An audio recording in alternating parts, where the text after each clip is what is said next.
What's going on, y'all, and welcome back. In today's video, I am continuing on with my prepping for 2025. We want to live life alive. So in today's video, I'm talking about health or food and fitness. So what that looks like for me, and hopefully it will inspire you, is first and foremost, being a postmenopausal woman. I think when you get to perimenopause, one of the things you need to focus on is getting enough protein in your diet. Protein helps to build muscles, muscles burns fat. So I'm trying to now think about how I can get 30 grams of protein per meal, because that's essentially what you, or ideally, what you want to strive for. And though I kind of flex between plant-based and animal protein, the only animal protein I really eat is grass-fed beef, and that's really only grass-fed ground beef. And if I eat chicken, it's usually organic. Now, yes, if I'm out at a restaurant or something like that, I can't really control that, which is probably one of the reasons why I don't dine out a lot. I can control what I'm, eating by making it myself. So I'm trying to figure out how I can boost that without, eating beans, lentils, and chickpeas all the live long day, because that does get boring after a while. Now, vegan, I don't think going vegan is a thing for me, and if it's for you, great. Just make sure that you're getting all your proper nutrients and vitamins and minerals, because I think in the short term, going vegan is a good, good option to give your body a break from animal protein, but I don't know if it's the most sustainable thing for like years. Now, there are people that do it, and if you're healthy, good. Pardon me, I think that's great. So protein is one of those things that I'm going to be focused on. Also, healthy snacks. Is there such a thing? I do eat chips. Yes, straight up, I eat chips, but the ones I eat, they only have about 3 or 4 ingredients in them, which is like potatoes, avocado oil, sea salt, and maybe black pepper or apple cider vinegar or something like that. I eat the brand Hard Bite. So if you're gonna eat chips, try to find, a brand that has the least amount of ingredients and that does not have any of the bad oils in them. Safflower oil, sunflower oil, vegetable oil, canola oil. Those are the ones you want to stay away from. I know they're almost in everything, but just another thing that I'm going to be continuing to focus on is reading the ingredients. I've been doing that for a while, but you'd be surprised. It's just crazy how much crap is in the food that we eat. But, if you can start to learn ingredients, better for you. You'll be able to recognize, what's on a package and, kind of stay away from it and try to find a better alternative. The other thing that I'm focusing on is how I can increase my hydration levels, because I'm still one of those people that don't drink 8 glasses of water. Well, maybe not water, but I do drink tea. The only things I really drink are water and tea, and that's herbal tea. I don't put sugar in anything. I don't drink juice. I don't drink soda. I barely drink alcohol.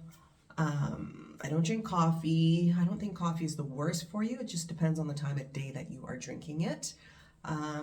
I do like to put some MCT oil in my teas just for a little fat, and that helps to kind of satiate you, goes to the brain and helps, fight off any hunger. So I've got a water bottle. I usually bring, I think it fits 4 cups of water, and I drink a couple of glasses of tea at work, or cups of tea at work. In the morning, first thing after I brush my teeth, I usually have my aminos, which is like 1 glass of water there. So we're going to see if we can up our water intake, because we know that water flushes out the toxins, and because we're always taking in toxins, we want to try to flush them out and help our liver and our kidneys, function at optimal levels, because some days I swear my kidneys are going to disown me, because I just, I can get a little dehydrated, and I'm very conscious about the type of water I drink. I don't drink bottled water, or certainly not bottled water that is in a plastic bottle. We're not doing that unless I am desperado.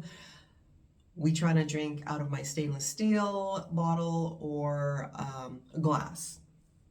The plastic thing, no bueno. So that's kind of what I'm looking at for food, and just trying to get in more leafy greens. And as far as my supplements are concerned, I do take the aminos, as I said, first thing. Next, I try to take a glass with a glass of water with a little bit of sea salt in it. Celtic sea salt, just for the, again, hydration part. We do need salt in our diet, just not table salt. Not table salt. And yeah, just trying to cook more, prep more food so that I bring the right things to work and then have enough food to eat while I'm at work. So those are the things that I'm focusing on mainly when it comes to my food. When it comes to fitness, yes, we need to get back into it and to be more consistent. My building does have a fitness center. However, it is the most unmotivating place to work out. It looks like it's stuck in the 80s, to be quite honest. It looks like a graveyard for old gym equipment or weights and what have you that tenants who have moved out of my building have left behind. Oh, let's just put it down here. It's not the most motivating. So I'm gonna see how I can get even more fit, lose some body fat without going down there.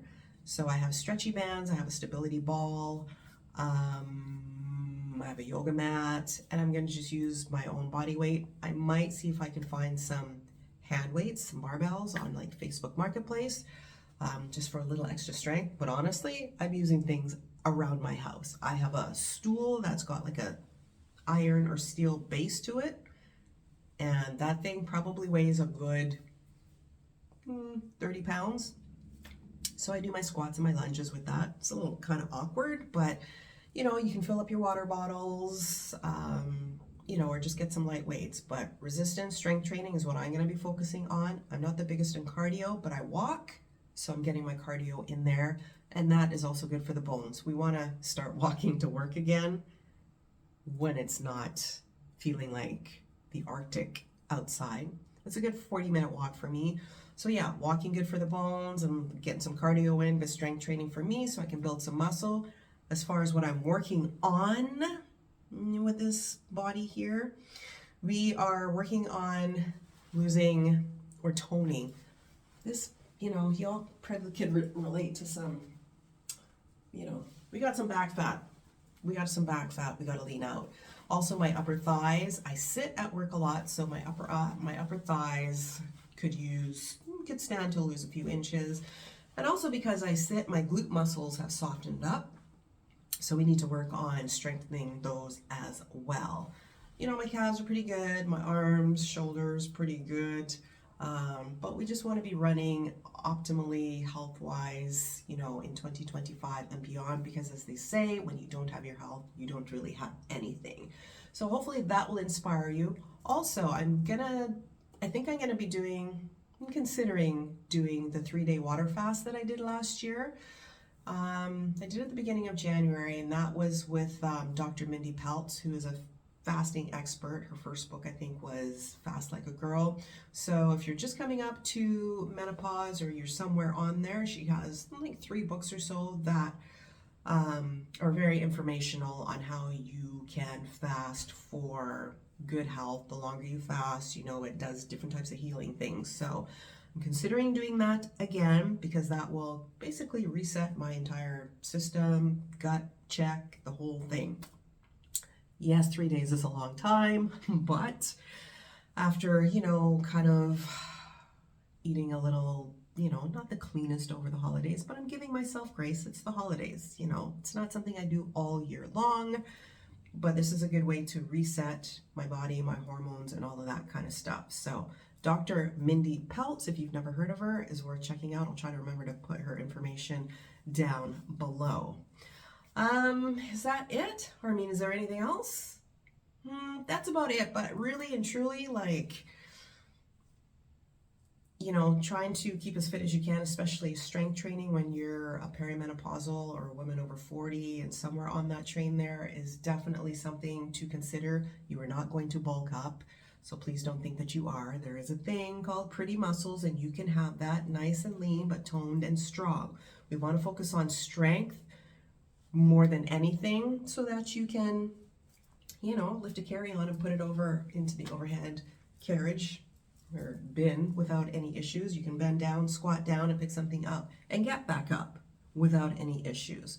So I think that's about it as far as food and fitness is concerned. What I'm thinking about, what I'm going to be doing for 2025. You know, I've had some health stuff going on. I've had some wonky blood work. You know, my red blood cell and white blood cell count, iron tends to be low. Also, I'm still continuing on with my vitamin D, because last year my vitamin D level was like way down, which would explain probably why I was falling asleep at 7 o'clock at night. So vitamin D, I also take Shilajit, which is supposed to be like, you know, Ayurvedic's like oldest kind of supplement. It's good for your bones and a whole myriad of things. Shilajit. Vitamin D separately, K2 separately, magnesium as well. And I got to get back on my black seed oil, which is one of those things that's just an overall good thing to take. It doesn't taste the greatest. It's oil. It tastes kind of peppery. But again, those are the things that I take. Not that you need to take them, but please do your research first. I like to share information with you rather than tell you what to do. So I just kind of want to open up your mind to things that you might not have never heard of before. Might never have heard of before. So you can research it and see if that's something that you might want to try. You know me, I do all things natural over here as much as possible.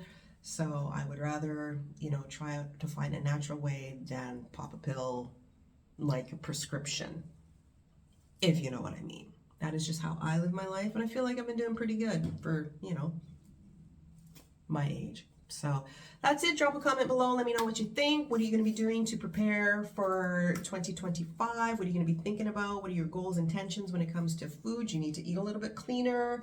Do you need to add some supplements? Do you need to up your water intake, your protein intake? Do you need to start working out consistently, walking a little bit more? Walking is free.